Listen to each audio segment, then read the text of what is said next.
السلام علیکم ورحمۃ اللہ وبرکاتہ۔ الحمدللہ رب العالمین والصلاة والسلام علی رسولہ الکریم وعلی آلہ وصحبہ اجمعین ومن تبعہم بإحسان الی یوم الدین، اما بعد۔ عبد الباسط عبد المعید حاضر ہو؟ عمیر احمد عبد الحق، ثناء اللہ نثار، ثناء اللہ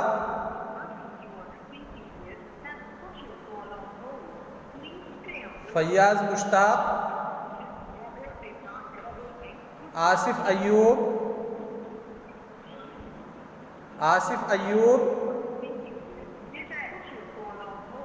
ایوب عالم،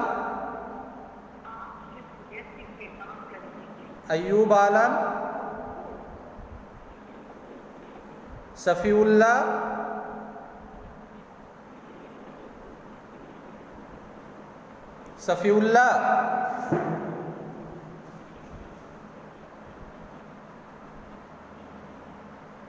جیسا کہ آپ حضرات کو معلوم ہے کہ انشاءاللہ اس گھنٹی میں سنن ابی داؤد پڑھائی جائے گی۔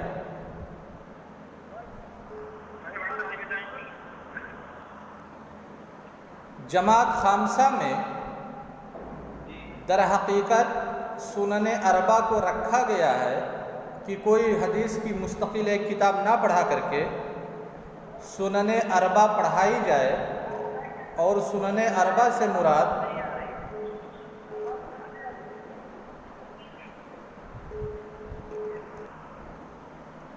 سنن نسائی، سنن ابن ماجہ، سنن ترمذی اور سنن ابی داؤد۔ در حقیقت یہ چاروں کتابیں آپ کے نصاب میں داخل کی گئی ہیں، جس میں ہر ایک کتاب دو حصوں پہ منقسم ہے۔ پہلا حصہ اگر ہم سنن ابی داؤد پڑھ رہے ہیں تو امام ابو داؤد کی شخصیت، جس میں ان کا نام، ان کی پیدائش، ان کی مشہور کتابیں، اور پھر سنن ابی داؤد کا تعارف، اور امام ابو داؤد رحمہ اللہ نے سنن ابی داؤد میں کون سا منہج اختیار کیا۔ بات سمجھے؟ یہ پہلا حصہ ہو گیا۔ دوسرا حصہ جو امام ابو داؤد رحمہ اللہ نے منہج اختیار کیا ہے، اس منہج کی تطبیق اپنی کتاب میں کیسے کی ہے، اسی تطبیق کی معرفت کے لیے سنن ابی داؤد میں جو کورس میں داخل کیا گیا ہے وہ ہے کتاب البیوع۔ سمجھ گئے نا؟ ٹھیک۔ تو گویا کہ کل کا جو لیکچر ہوگا وہ امام ابو داؤد رحمہ اللہ کی شخصیت پہ ہوگا کہ امام ابو داؤد رحمہ اللہ کون تھے، یہ کل کا لیکچر ہوگا۔ آج جب ہم حدیث پڑھنے جا رہے ہیں، سنن ابی داؤد سے کتاب البیوع کی ابتدا کریں گے، تو ہم کچھ حدیث کے بارے میں اعادہ کر لیتے ہیں، مراجعہ کر لیتے ہیں۔ حدیث کس کو کہتے ہیں؟ مسٹر عبد الباسط، حدیث کس کو کہتے ہیں؟ حدیث اللہ کے نبی صلی اللہ علیہ وسلم نے جو کچھ کہا، قولی یا فعلی یا تقریری، کیا ہو یا کہا ہو یا کچھ کرنے کا حکم دیا ہو، تو حدیث کہتے ہیں۔ یا صحابہ کرام نے آپ کے سامنے کیا، آپ نے منع نہ کیا ہو، یعنی اللہ کے رسول صلی اللہ علیہ وسلم نے جو کچھ کیا ہے یا کہا ہے یا آپ کے سامنے کیا گیا ہے، اس کو حدیث کہتے ہیں، اور آپ نے منع نہ کیا ہو۔ اگر منع کر دیا ہو تب بھی اس کو حدیث کہتے ہیں، گویا کہ آپ نے منع کیا، فعل پایا جاتا ہے۔ شباب، یہ جو تعریف ہے، یہ تعریف فن حدیث کے اعتبار سے صحیح نہیں ہے۔ اب اس پہ ایک سوال ہے۔ ایک حدیث بیان کی ہے امام ابن الجوزی رحمہ اللہ نے اپنی کتاب الموضوعات کے اندر، کہا روی عن النبی صلی اللہ علیہ وسلم انہ قال لو کان الانسان رزا لکان حلیما، اگر آدمی چاول ہوتا تو بہت ہی بردبار ہوتا۔ یہ حدیث کہاں ذکر کی ہے؟ اپنی کتاب الموضوعات کے اندر، یعنی حدیث یہ موضوع ہے۔ تو جو آپ نے تعریف پیش کی مسٹر عبدالباسط، اس کے اعتبار سے یہ حدیث ہوگی کہ نہیں ہوگی؟ مسٹر عبدالباسط، حدیث لو کان الانسان رزا لکان حلیما، یہ حدیث کہلائی جائے گی کہ نہیں؟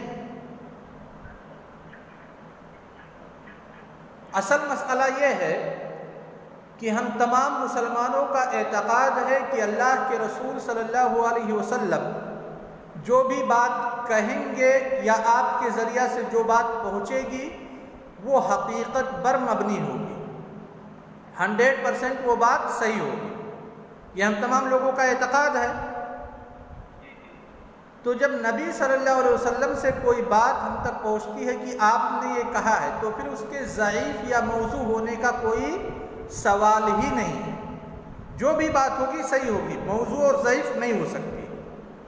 لہذا جو آپ نے تعریف کیا کہ نبی صلی اللہ علیہ وسلم نے جو کہا ہے کیا ہے وہ چیز حدیث کہلاتی ہے، اس تعریف کے اعتبار سے جو احادیث کی قسمیں ہوتی ہیں، ضعیف ہے، منقطع ہے، معضل ہے، مرسل ہے، مردود کے اقسام جو بھی ہیں، موضوع وغیرہ ہے، یہ سب حدیث کے اقسام میں شامل نہیں کی جا سکتی، کیونکہ آپ صلی اللہ علیہ وسلم کا قول یا فعل کبھی ضعیف یا موضوع نہیں ہو سکتا۔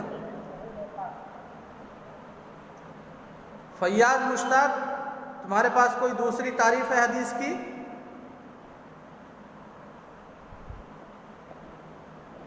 عمیر،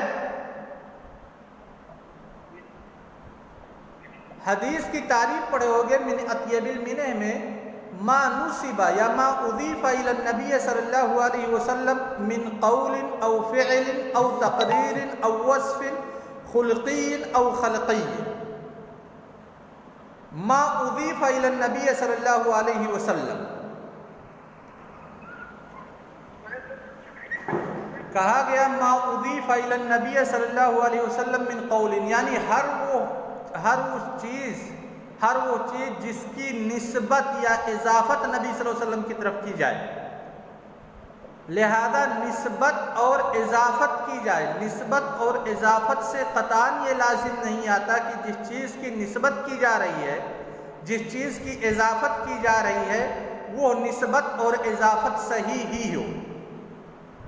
جیسے تم لوگ اپنے گھر پہ ابھی بیٹھے ہو، کسی بھی بات کی نسبت میری طرف کر سکتے ہو کہ خالد صاحب نے یہ بات کہی ہے، جو تم لوگ نسبت میری طرف کر رہے ہو، کیا ضروری ہے کہ میں وہ بات کہہ رہا ہوں؟ نہیں ضروری ہے نا۔ تو ایسے جس بھی چیز کی نسبت نبی صلی اللہ علیہ وسلم کی طرف کی گئی ہو اس کو حدیث کہتے ہیں۔ ضروری نہیں ہے کہ نبی صلی اللہ علیہ وسلم نے وہ کہا ہو یا کیا ہو یا آپ کے سامنے کیا گیا۔ بات سمجھے نا؟ جی۔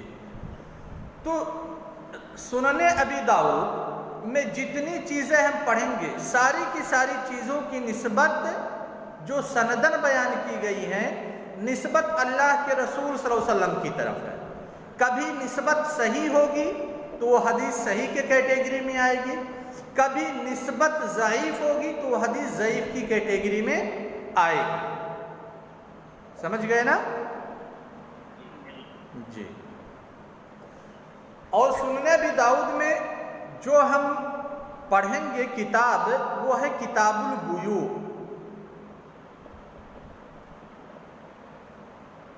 اس کی تفصیل انشاءاللہ آگے آئے گی، بس ایسے پس منظر بتلا دیتا ہوں۔ کتاب البیوع در حقیقت جو موارد مالیہ ہیں، موارد مالیہ کا مطلب جو ہمارے سورس آف انکم ہے۔ سورس آف انکم سمجھ رہے ہو؟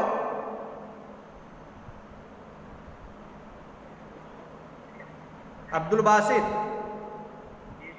سورس آف انکم یعنی آمدنی کے ذرائع۔ ایک انسان پیسہ کہاں سے کما سکتا ہے؟ اسی کا نام کتاب البیوع ہے۔ تو شریعت اسلامیہ یا ہماری شریعت ہر معاملے میں ہماری رہنمائی کرتی ہے، چاہے وہ ہمارا تعلق اللہ تعالی سے ہو یا ہمارا تعلق بندوں کے معاملات سے ہو، ہر ایک مسئلہ میں ہمارے لیے رہنمائی موجود ہے۔ چونکہ انسان کی زندگی کی بقا کا دار و مدار مال پر ہے، سمجھ رہے ہو نا؟ اب جیسے لاک ڈاؤن چل رہا ہے، اس میں بہت زیادہ جرائم کی شرح بڑھ جائے گی یا بڑھنے کی امید ہے۔ کیوں جرائم کی شرح بڑھے گی؟ کیوں کرمنل کیسز بڑھیں گے؟ کیونکہ لوگوں کے پاس جب کھانے کے لیے نہیں ہوگا تو پھر اپنی زندگی کے تحفظ اور بقا کے لیے دوسرے کے ہاں سے چوری کریں گے، ڈاکہ ڈالیں گے، قتل کریں گے تاکہ ان کا پیٹ بھر سکے، انہیں کھانے کے لیے کوئی چیز مل سکے۔ اسی لیے کہا جاتا ہے انسانی زندگی کی بقا کا دار و مدار مال کے اوپر ہے۔ اللہ تعالیٰ نے اس کو سورہ نساء کے اندر بیان کیا ہے، وَلَا تُؤْتُوا السُّفَهَاءَ أَمْوَالَكُمُ الَّتِي جَعَلَ اللَّهُ لَكُمْ قِيَامًا، کہ اپنے اموال کو سفہا یعنی ایسے لوگ جو مال کا حسن تصرف نہیں کر سکتے ہیں، صحیح سے استعمال نہیں کر سکتے ہیں، ان لوگوں کے سپرد نہ کرو۔ کیوں؟ کیونکہ مال ہی کے ذریعہ سے تمہاری دنیاوی زندگی کا بقا ہے اور مال ہی پر تمہاری دنیاوی زندگی کا انحصار ہے۔ تو شریعت ہمیں ہر موڑ پہ گائیڈ کرتی ہے کہ مال پہ زندگی کا انحصار یا بقا ہے، تو پھر یہ مال کیسے کمایا جائے گا، آمدنی کے ذرائع کیا ہوں گے، سورس آف انکم کیا ہوں گے، اور اسی کو کہا جاتا ہے موارد مالیہ یعنی سورس آف انکم۔ انسان کئی اعتبار سے پیسے کماتا ہے، کبھی وہ حلال اور جائز طریقہ اختیار کرتا ہے، کبھی حرام طریقہ اختیار کرتا ہے۔ یعنی اگر اسلامی نقطہ نظر سے دیکھیں گے تو سورس آف انکم یا پھر ذرائع آمدنی کے کو ہم دو حصوں میں تقسیم کر سکتے ہیں۔ پہلا حصہ وہ سورس آف انکم جو حلال ہے، مشروع ہے، جائز ہے، مباح ہے۔ دوسرا حصہ وہ سورس آف انکم جو غیر مشروع ہے، حرام ہے، جائز نہیں ہے۔ سمجھ گئے؟ تو کتاب البیوع کے اندر دونوں طریقے کے سورس آف انکم کا تذکرہ ہوگا کہ کون سی چیز مشروع ہے اور آمدنی کا کون سا ایسا ذریعہ ہے جس سے پیسہ تو آ جائے گا لیکن دوسرے لوگ پریشانی میں مبتلا ہو جائیں گے، دوسروں کا نقصان ہو جائے گا، اس لیے یہ چیز مشروع نہیں ہے۔ یعنی انکم کے جائز طریقے اور پھر محرم طریقے دونوں کا تذکرہ کتاب البیوع کے اندر ہوگا۔ سورس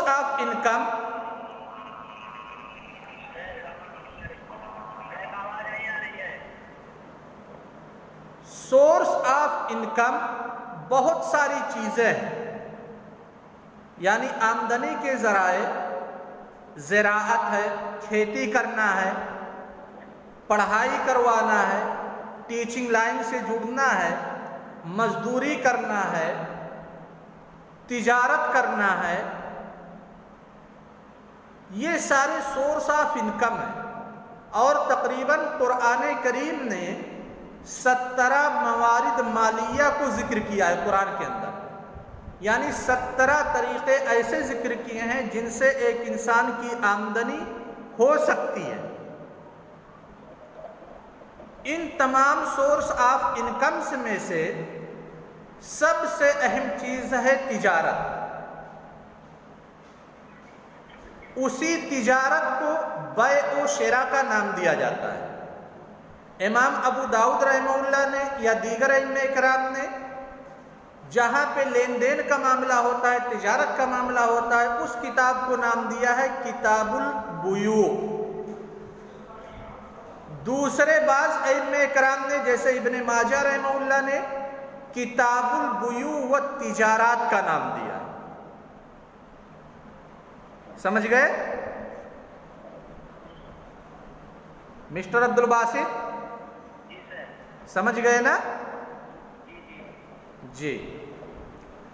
تو کتاب البیوع میں یہ ذہن میں نہیں آنا چاہیے کہ صرف لین دین یا تجارت یا بزنس کی باتیں بتلائی جائیں گی کہ کون سا بزنس صحیح ہے کون سا بزنس صحیح نہیں ہے، بلکہ کتاب البیوع میں جتنے بھی موارد مالیہ شرعاً جائز ہیں اکثر کا تذکرہ کیا جائے گا،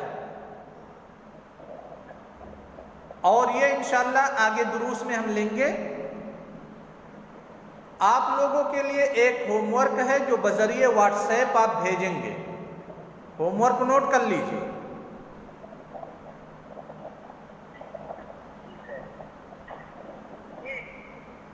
امام ابو داؤد رحمہ اللہ کی مختصر سوانح حیات، جس میں امام ابو داؤد رحمہ اللہ کا نام، ان کی کنیت یعنی نام و نسب، ان کی پیدائش اور ان کے 4 مشہور اساتذہ کا نام۔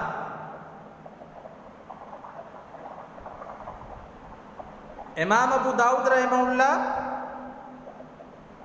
کا نام و نسب، پیدائش اور 4 مشہور اساتذہ کا نام۔ مغرب تک آپ لوگ ہوم ورک کر کے یہ چیز اپنے گروپ میں ڈال دیں گے، ٹھیک؟ ٹھیک، السلام علیکم۔